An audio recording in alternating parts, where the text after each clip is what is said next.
Hi, welcome to my channel. So today, Tagalog muna tayo, okay? Magkakaroon tayo ng konting background. Pag kunyari mag-start pa lang kayo mag-collect ng relo, sana makatulong to sa inyo. So itong mga relo sa harapan natin today, bibigyan ko kayo ng konting background at konting tips kung paano start ang inyong collection. Okay? So, to the left, ito yung natin, pinakauna nating relo na binili. Nag-start pa lang tayo mag-collect ng watch. So, Casio, murang-mura. Siguro mga bili ko dito way back, I think 6 years or 8 years ago. 700 lang yata to, or maybe 600 sa Lazada. Hindi ko na maalala, pero mura lang siya. So, ito ay quartz. Ito yung common na nabibili nating relo sa market. Hindi na ito yung strap na originally nakasalpak sa kanya. Nilagay ko lang to. Bale, leather talaga yan. So, actually hindi ito yung una kong relong binili. Yung una kong yung relo kong binili pala ay sa Lazada rin. Ang brand ay Wade, W Whiskey E Echo I India D Delta E Echo. So parang German yung spelling ng pangalan ng watch. Kasi maganda yung picture, tapos maganda yung mga ano niya, yung itsura niya mukhang modern. Tapos nung nabili ko na, naghugas na ako ng kamay, ayun, nagmoist na yung glass. Ibig sabihin, pinasok ng tubig, so hindi siya water resistant. Pero dun sa description niya sa shop or sa Lazada, water resistant daw. So nireturn ko. So yun, nag-refund na lang tayo.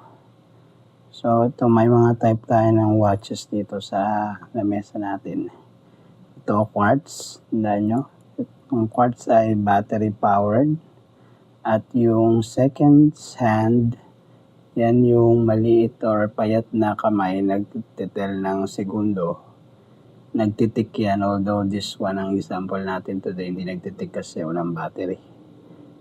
Lalagyan natin ng battery in the future, okay? Tapos itong pangalawang relo, ito naman ay ang Seiko. Ito ay automatic naman. So ang automatic watch, kung titignan nyo na maigi, yung second sun niya, naka-steady ngayon, di ba? I-wind natin.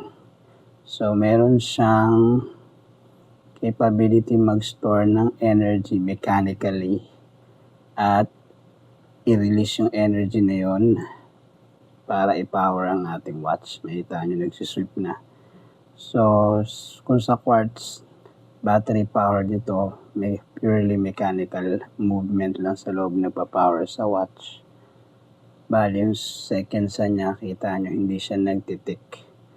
Nagsusweep siya.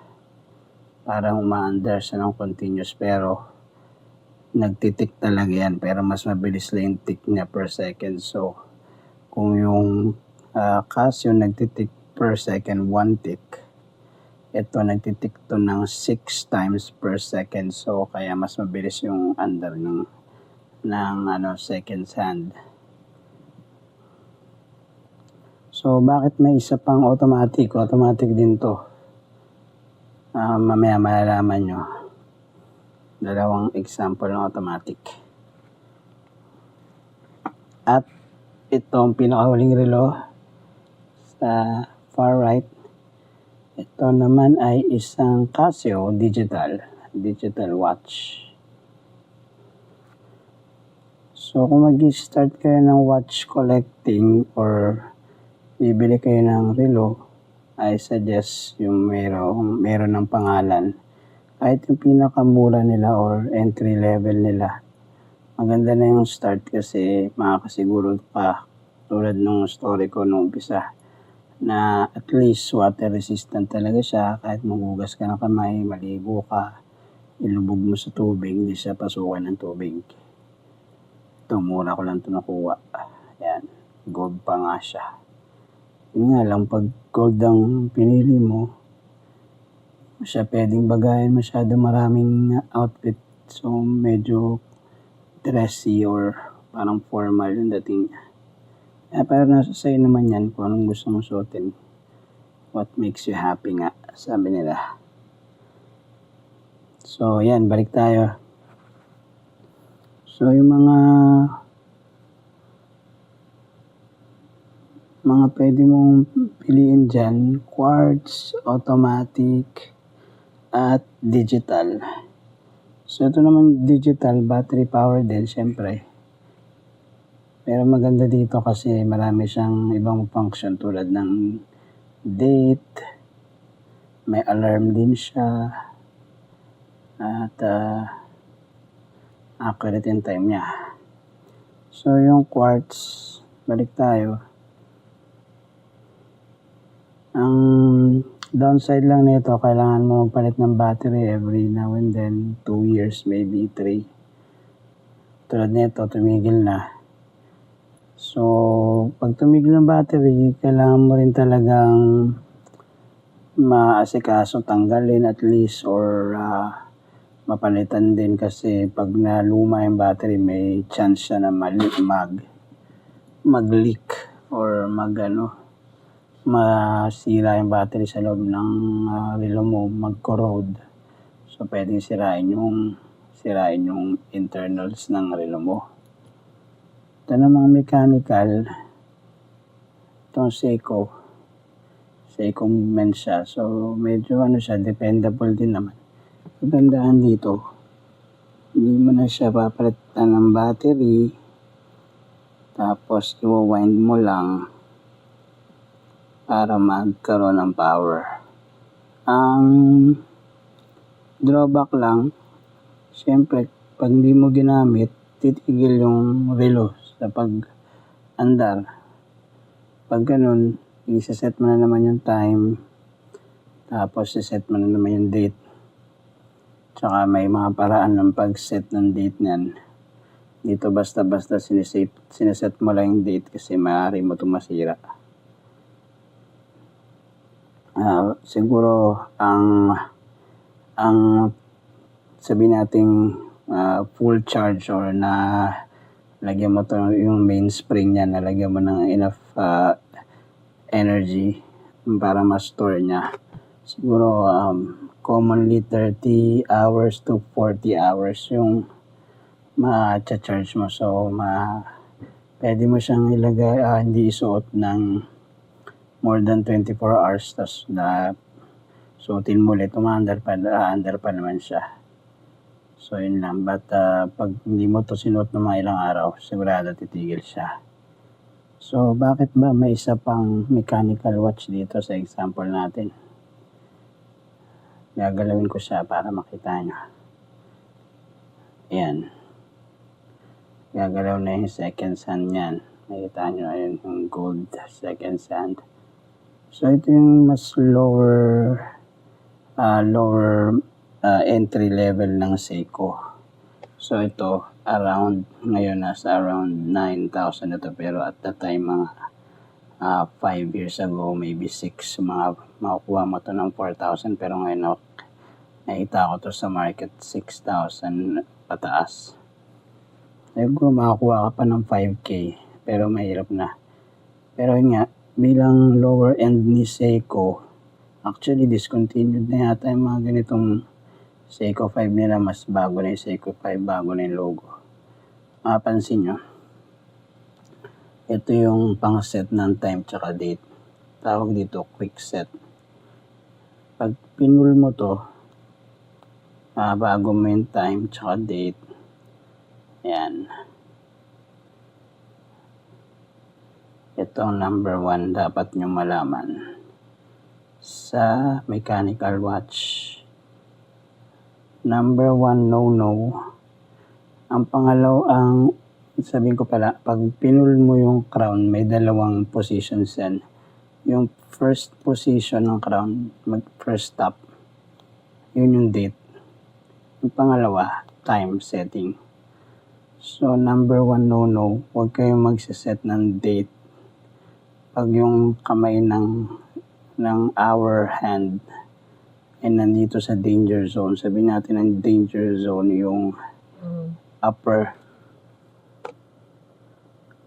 half ng relo mo, tapos yung lower half, yun yung safe zone. Kasi pag nandito na yung hour hand sa malapit sa 12, pag nag-cross na yun ng 9, yung lever or mechanism nagtitrigger ng pag-switch ng date at time,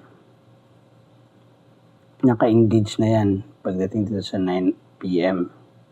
Kasi as we all know, magbabago yung date.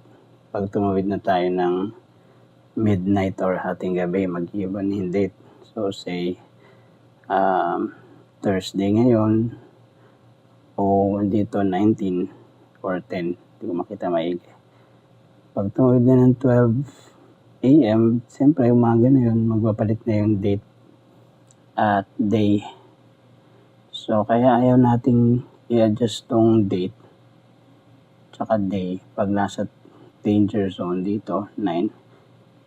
Pag tinampot mo tong relo, matagal mo hindi sinuot, tapos hindi mo alam kung nasa AM ba o PM yung hour hand mo, may chance masira mo yung mechanism na nagtitrigger ng day at date. So, sira na yung relo mo. So, I suggest, ayan, nagpalat, diba? Nag-switch na yung day. Friday na. Ayan. I suggest, yan, mag-set ka ng date. So, hindi mo naman alam. Ito.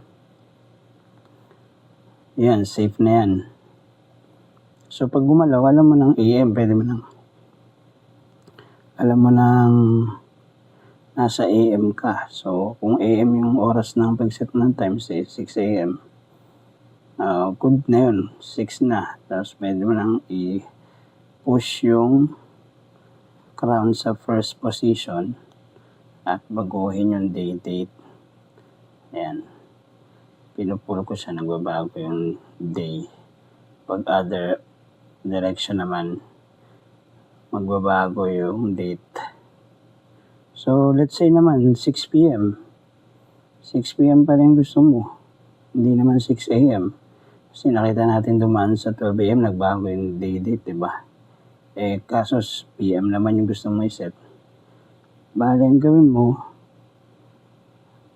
Mas matrabaho nga lang. Kailangan mo i-set sa Friday. Gawin mo, isa-set mo ngayon sa Thursday.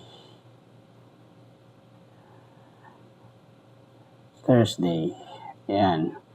Makinig kayo Friday gusto ko i-set pero sinet ko sa Thursday. May reason dyan. So, gusto ko naman i-set sa, kunyari, O2 or second of the month. Lalagay ko to sa 1.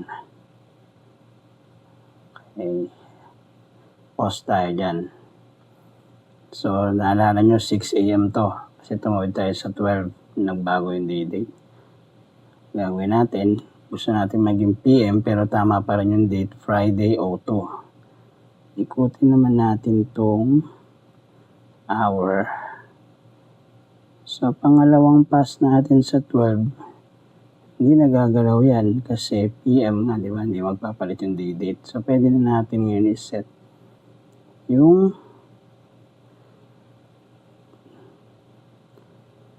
time sa 6 p.m.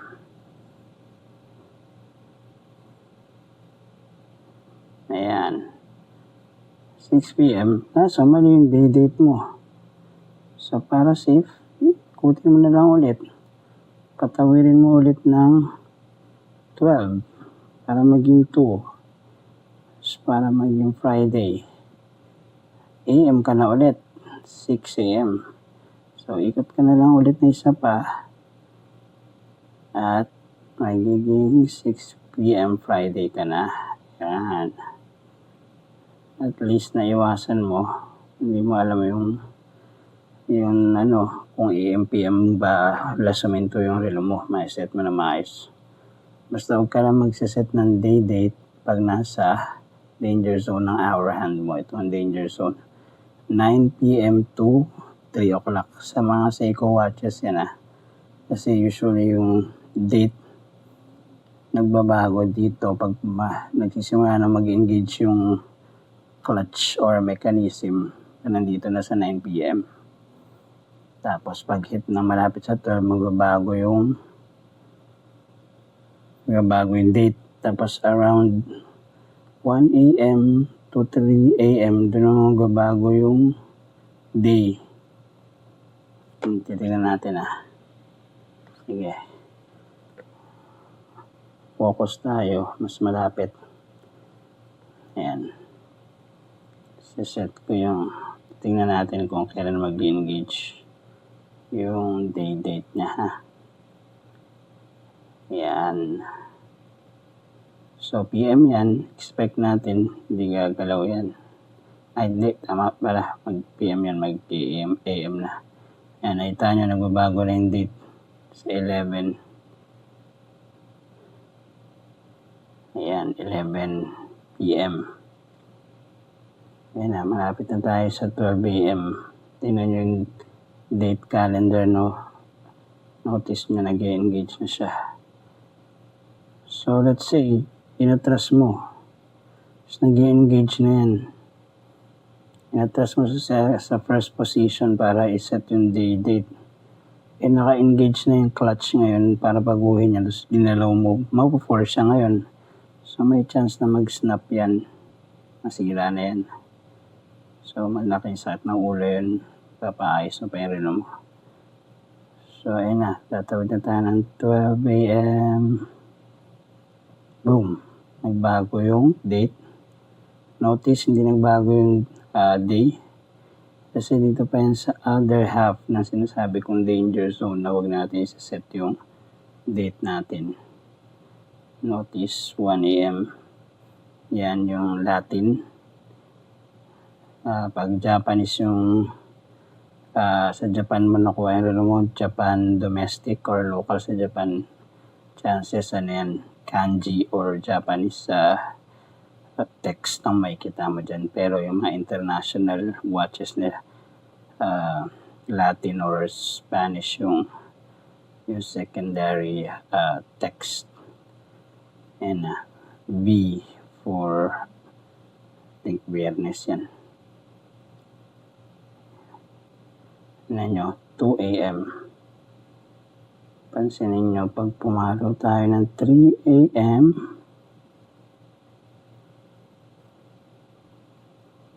ayan na. Saturday na. So, hindi nga safe mag-set ng date sa relo mo na automatic pag nandun ka sa danger zone mula 9 hanggang 3. So, pag tumigil yung relo natin, lagi natin gagalawin una ang hour hand para malaman natin kung nasa AM or PM ba tayo. At kaya ako nga pala, binigyan ng 2 example dito ng mechanical watch. Ayan, para makita nyo. Ayan yung sinasabi kong nagcha-charge yung umiikot na pendulum dyan or weight counterbalance or weight para mag-charge yung coil or spring ng relo natin para paanda rin siya. Doon na siya kumukuha ng energy. So, itong lower end, pansinin nyo, pag pinul ko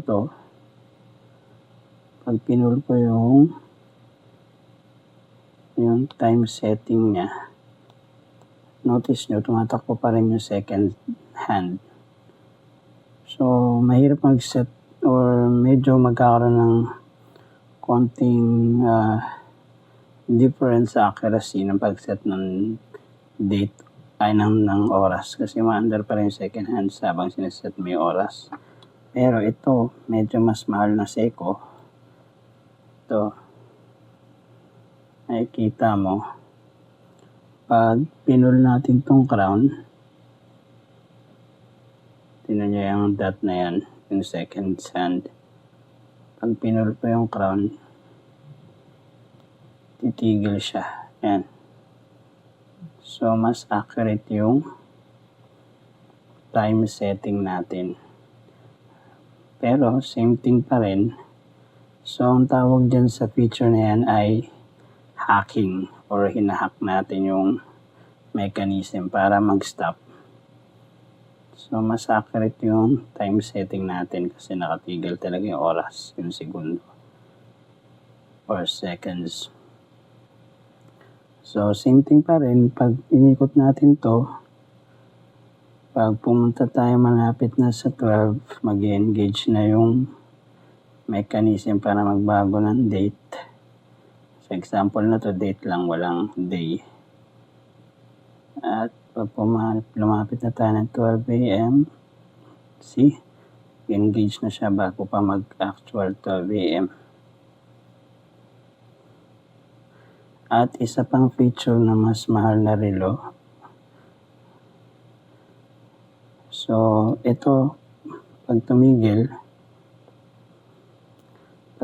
tong relo na to, kailangan mo siyang i-shake para mag-charge ka ng or mag-store ng energy.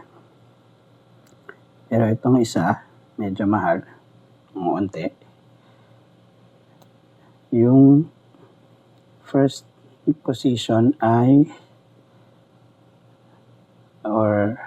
ang first position, kung ito may 2 position, first position setting up ng day date, second is time. Ito, let's say, parang may 3 position siya. Yung first position, wala kang hinila. Na-notice nyo may ini-screw kanina kasi diver's watch to, ini-screw to para mas siguro yung water resistance pag dumive ka. Pero yung unang position, after mo i-unscrew, pwede mong i-wind yung mechanism manually, naririnig mo. Lapit ko sa sarili, maririnig nyo. Yan, wina-wind ko siya. Yan. Na-store or nasa-charge nyo yung machine or coil, mainspring. Pagpihit lang, hindi mo na kailangan i-shake para umandar siya sa umpisa. Aside from, meron din siyang, although hindi na makikita yung movement kasi metal case back yan. Ganito rin yan. Technically, may ganyan din siya sa loob. Spin para ma-charge or mag-store na energy. But, unlike dito, kailangan mo talagang galawin para mag-store sa umpisa. Ito, pwede mong i-manually dagdagan yung power. Tsaka usually, itong mga mas mahal na models or mas mataas na model, naka-store siya ng energy ng mas maraming hours. So, let's say ito, 34 hours yung kaya niyang store na energy. Ito, mga nasa 28 hours or mga maybe 30. So, ito, nasa 40, ganun. So, mas matagal mo siyang pwedeng hindi suot. At lastly, ito, common digital watch. Ngayon, pag nagkukolekta ka, siyempre kailangan mo rin ng digital watch kasi ang mga mechanical watches, hindi siya accurate. So, meron siyang out of the factory, meron siyang specifications, pwede maging plus 15 to or minus 15 to plus 30 seconds a day. yung minus tsaka plus na minention ko, pwede siyang mas mabagal ng 15 seconds a day. So let's say dito sa digital watch natin, nag-strike ng eksaktong 12 a.m. 00. Ito, pwedeng malate ng 15 seconds bago mag 12 a.m. Kasi nga mechanical to, maasa to sa pag-set ng mga watchmaker sa factory dun sa accuracy niya. So, pwede siyang maging mabagal ng 15 or mabilis ng 15 or more. So, pwedeng mabilis siya sa loob ng 24 hours, pwede siyang bumagal ng between 15 to 30 seconds. Yun, pwede rin mas mataas. Pwedeng mabilis siya ng 15 to 30 seconds a day. So, yun. Para kung magkukolekt ka, kailangan mo rin talaga ng digital or hindi naman kailangan may digital ka. Siyempre may cellphone tayo. Pwede nyo rin reset yung time sa cellphone nyo, gamit yung cellphone nyo. Marami nga nagsasabi, ba't pakala ng relo, may cellphone naman. But it's accessory na rin natin siya bilang pag ipapartner natin sa mga attire natin, pwede. Tsaka ito, may additional use pang diver's watch. Kasi meron tong timing bezel. So, itong nagro-rotate nito, bezel niya. Pang diving to, dinesign para may measure yung minutes. Pero pwede mo rin siyang gamitin kung nagtatime ka ng niluluto mo, may tinatime ka, something, pwede. Pwede rin paglaruan mo lang. Meron ako isang example dito. Pwede mong gawing fidget toy kasi maingay. See? Ayan. Pwede mo siyang ipang time is itatapat mo yung dot. Halimbawa, time ka ng 15 minutes, pwede mo yung gamitin. Itapat natin yung dot kasi nagre-represent sa 0 ang dot na yan. So, yung first line, 5 minutes, 10, so on and so forth. Diba? Meron din siyang function kahit pa paano. Pwede ka rin bumili ng iba't ibang klaseng relo para ma-match yung outfit mo. So, kung magkukulik ka, mas suggest ko, doon ka muna sa may mga medyo may pangalan. Huwag tayo or iwasan mo na mag-experiment sa mga nakalagay fashion watch kasi may chance na ano lang yun, low quality, mabasa, hindi mo na mapakinabangan. So ito mga trusted brands na to, itong Casio, Seiko. Siyempre, isa ring factor na sa watch collecting yung size ng relo baka sobrang laki. So dapat malaman mo rin yung basic sizing. Meron tayo ditong caliper. So itong wrist ko, yung braso ko ay 6.5 I think inch. So ang more commonly ginagamit na, siyempre mga Pilipino tayo, hindi naman ganun kalakihan yung braso natin.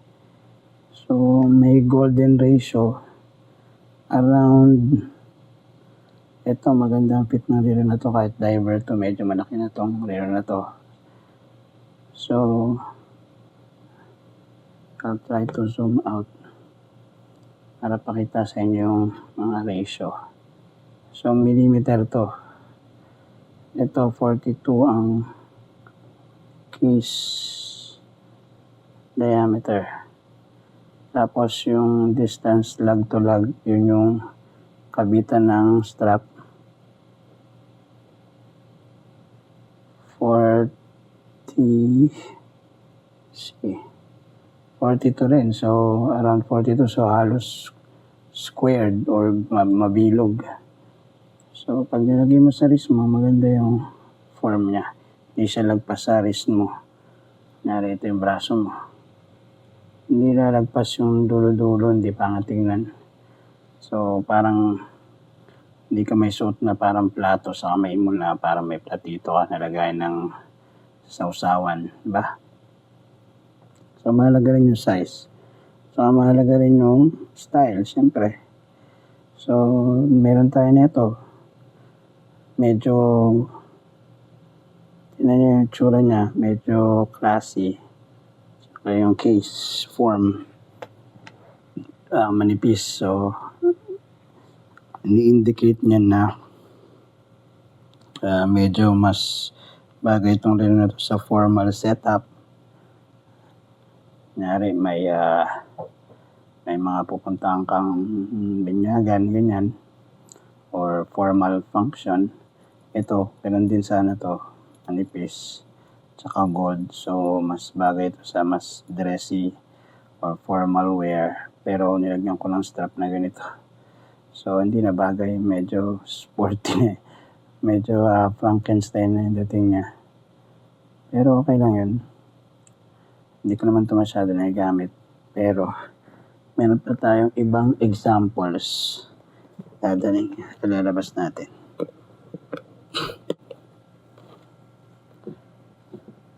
Ito, mas dressy. Makikita nyo. Ang ganda na niya. Ito naman, medyo hybrid siya ng dressy, tsaka pwede rin siyang everyday watch kasi kung makikita nyo, hindi naman siya masyadong formal yung dating. Meron siyang pagka-rugged yung shape. Tsaka meron tong loom or yung umiilaw pag namatay yung ilaw. Meron siyang glow in the dark, kumbaga. Tsaka yung strap niya, hindi ganun ka-dressy. Medyo masculine pa rin. So, pwede pa rin siya sa everyday or casual wear. Pwede rin man siya sa formal. So, versatile type na watch siya. At isa pa, kung bibili kayo ng mga relo, pag second hand, sa tulad ng sinabi ko, ito, ang quartz, ang upside niya, accurate yung time. So, maaari ka magkaroon dyan ng +5, -3, ganyan. Anywhere there. Or baka nga mas mababa pa sa day, baka nga month pa kung yung mga higher end. So, on downside, magpapalit ka ng battery. Depende sa capacity niya. Ito naman, kailangan mong i-wind para magkaroon ng stored energy para ma-release. At kailangan mo rin itong ipa-service ng sabi nila hindi ko alam kung ganun ba ka-accurate yung iba. Sabi nila 10 years bago pa-service. So, ang service na tinatawag nila yung mga mechanism sa loob, since automatic to manual, ilalagyan ng mga oil yung mga parts niya. So, ilulubricate, lilinisin para tumakbo ulit na maayos. Kung yung relo nyo, katulad nito, nung binili ko to, humihinto to, tapos advance, sobrang laki nung nadadagdag na time kada araw. So, para kala ko may problema siya, kala ko sira. Pero, dinala ko sa watch repair shop sa Fairview. Yun, pinull service nila. Na-adjust naman nila to -6 seconds a day. So, late siya ng 6 seconds a day na lang. Pero nung dinala ko doon, +700 seconds a day. So, kung isipin nyo ilang minuto yung 700 seconds, ang bilis ng takbo ng relo nung humihinto pa siya. So, yun, yung downside niya, may servicing din. Hindi pwedeng habang buhay mo lang siyang patatakbuhin. Kailangan din siya ma-service.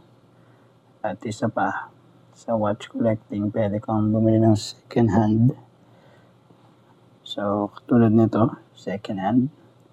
So, vintage na to. So, ganda sa vintage, yung itsura niya, classic, tapos wala kang makikita na sa market na bagong release na ganyan. Unless mag-release ng Seiko ng reissue or parang i-remake nila yung relo. Pero piling mga modelan din. Pero nagustuhan ko kasi ito kasi yung dial niya. Maganda. Yung may patterns. Pag nagkukulik ka naman ng vintage, may chance na masyado ng luma, hindi na tumatakbo na maayos.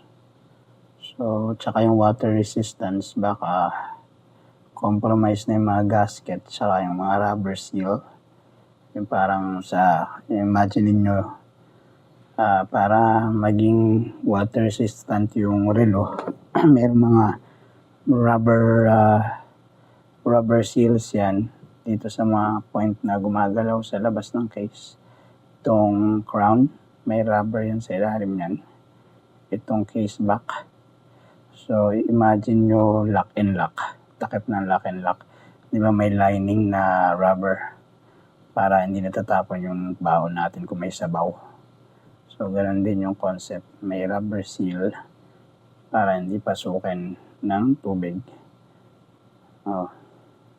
So, yun naman yung kailangan yung bantayan sa pagbili ng second hand. So, ito nabili ko ng second hand sa market, 16,000 to ngayon. Pag brand new, 16,000 upwards, 20 pa. So, yun nga, hindi mo naman malalaman kung maganda ba yung takbo niya. Pag binili mo kasi, hindi naman kayo mag-i-stay buong araw kasama yung nagbenta sa'yo. So, saan mo lang malalaman pag ginagamit mo na, ito, tumitigil pa na minsan. Tapos, wow, sobrang bilis. Ito naman, feeling ko, hindi na maganda yung seals or rubber seals na ito na nabili ko kasi nagmo-moist. Pero, hindi naman siya nasira. Matakbo pa rin naman siya hanggang ngayon. Ay, kita niya.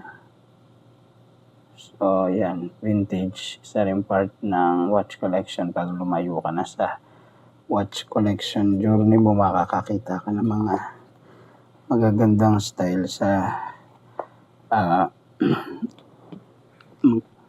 mga lumang releases na relo. Bigyan pa na yung isang example. Ko itong isang relo ko. Ito. Another vintage. So, maganda yung dial niya. Saka yung case shape, pag tinignan nyo. Merong reissue or release yung Seiko na higher model nila. Kung i-google nyo ang pangalan niya, King Seiko. So, nakita ko to sa market. Yeah, it kinda resembles yung King Seiko. Mag-ano ako ng picture kung makuha ko sa internet sa pag-edit na ito. Pero lalagay ko dito sa screen. Makikita niyo yung dial niya. May hawig siya onti sa King Seiko. Tsaka yung case shape niya. So, kung hindi nyo mabili yung King Seiko kasi sobrang mahal, around 60 to 100,000 sa market yata ngayon. Pwede ka maghanap na alternative sa murang version ng Seiko. So, Seiko 5, yan ang entry level ng Seiko. Makita kayo ng Seiko 5, magulat kayo 8,000, 15,000, 20,000. Yun yung mga bagong Seiko ngayon. Binago na nila yung logo ng Seiko 5. Lalagay din na ng picture pag makakuha ko. Bali, ito vintage na to, luma na. So, tumatakbo pa to sa lumang movement nila. Katulad ng example ko kanina. Ito, hindi mo pwedeng i-hack or paintuin yung second hand. So, lumang modelo na ng makina or movement nagpapaandar sa relo. So, discontinue na nila yun. Ito na, ganito na rin yun ngayon. Yung nag-hand wind siya. Pwede mo i-charge yung spring or yung power supply niya. Pwede mong hand wind manually. Pwede rin huminto yung seconds saan pa nagsaset ka ng time, date. So, pero ito yan. Kinuha ko kasi malapit sa King Seiko yung itsura or silhouette. Pag tinignan mo siya, unang tingin mo, kalain mo ang King Seiko. So, kung di ka makabili nung mahal na version, ganap ka na alternative. Diba?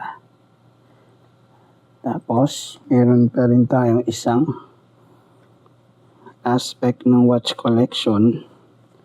Yun ay mga sumisikat na relo ngayon na Chinese watches. Kung nanonood ka ng mga international watch review, makikita mo merong tinatawag na homage or mga relo na inspired sa masikat na relo, mas mahal na relo. So, yun naman, ginagaya nila yung styling, minsan kinokopya nila. Hindi naman siya yung fake, no? Kasi kung yung fake, gagayahin niya pati logo, pangalan. Pero ito, tawag sa watch collecting commonly, tawag nila, ito, isang example na to ay homage. So, it's a word na gamit for homage I think, let's see, Google natin, no? What does homage mean? Here's the definition of homage: special honor or respect shown publicly. Special honor daw or respect. So, paying respect to the original. Don't know kung respect ba yun, kung ginagaya mo yung relo ng ng ibang kumpanya, but yun yung meaning. Ito, it's in-homage niya, katulad nung sinabi natin word, so homage, H-O-M-A-G-E. So, in-homage niya, or kinokopya niya yung mas mahal na relo na Seiko din. Manonotice nyo, Seiko fan ako kasi ang Seiko affordable. So, madali, may attainable pa rin siya. Hindi katulad ng ibang mga brand na hindi mo talaga ma-attain kung hindi ka mayaman o mapera. So, this one, ginagaya niya o in-homage niya yung 62 mass na Seiko. So, ni-reissue yun. So, nasa 100,000 yata yung price nun. Ito, baka mas malaki ba? Baka 200,000, 300,000. Ano yun, reissue or remake ng relo nila from, I think, 70s or 60s. Parang ganun. Unang dive watch daw ni Seiko yun. Maganda kasi siya din yung style. So, as mentioned, di na siya original. So, ibang brand to. Pero ginagaya niya yung reissue ng 62 mass. So, nabili ko to around 3,000 lang. So, around 3,000. Mga feature nito, Seiko na rin yung movement, hacking, hand winding. Tulad nung relong pinakita ko kanina. Yan. Tapos, yung glass niya, sapphire. So, scratch resistant. Tapos, yung bezel, yung timing, yung bezel timing, timer niya sa labas, yung pang time ng minutes. Ano siya, yung ceramic. So, hindi rin nagagasgas, pero siyempre, pwede pa rin mabasag yan pag nabangga. Pero tingnan nyo yung difference. Around 3,000 na relo, Chinese brand. So, ito Tandorio yung pangalan. Search nyo lang sa Lazada or Shopee. Sa Lazada, mas okay yung mga bentang relo kasi mas mura. Napansin ko Shopee yung mamahal ng mga Chinese watches. Ito maganda naman kasi Seiko na yung ginamit na movement. So, legit na Seiko yan. So, if you know, yung Seiko nagbebenta rin sila ng movement or makinarya ng relo nila sa ibang mga brands. But tingnan yung difference ito. 16 to 20,000. Yung glass nito ay mineral or parang regular glass lang. So may chance siya na ma-scratch. Tapos itong bezel insert niya o yung parang time sa labas. Yan, gawa yan sa aluminum painted.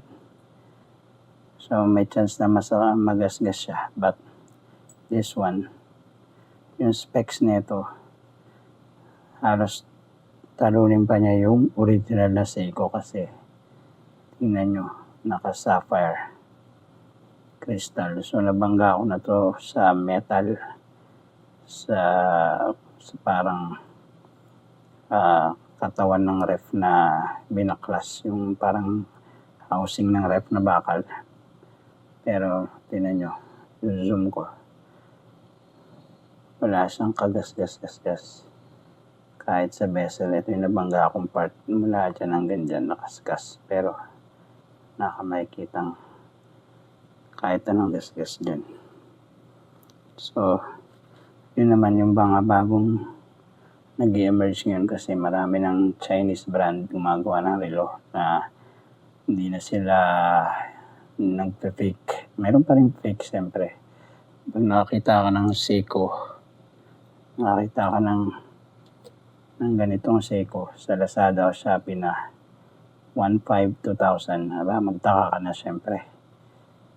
Parang sobrang mura naman ng brand nyo, di ba? Fake yun, siyempre. Magawa pa rin China ng fake. Pero ito, magawa sila ng sarili ng brand tapos titake inspiration sila sa mga sikat na relo ni Seiko or ibang watch brand. Tapos, i-release niya sa market na mura. Not against naman sa ganun. Ayoko lang yung absolute na fake talaga. Yung kunyari PPK na Rolex, PPK na Seiko, ayoko magsuot ng ganun. So, pili na lang ako ng homage or inspired by the original. Tapos, hindi nila gagamitin yung pangalan ng brand. Like this one. Ba? So, goods na yan. So, kung nakarating kayo sa dulo ng video na to, medyo mahaba. Pasensya na, pero thank you for staying. Hopefully, makagawa tayo ng videos pa in the future. Kung may gusto kayo na itanong or suggestion sa videos natin, pwede kayo mag-comment. Salamat.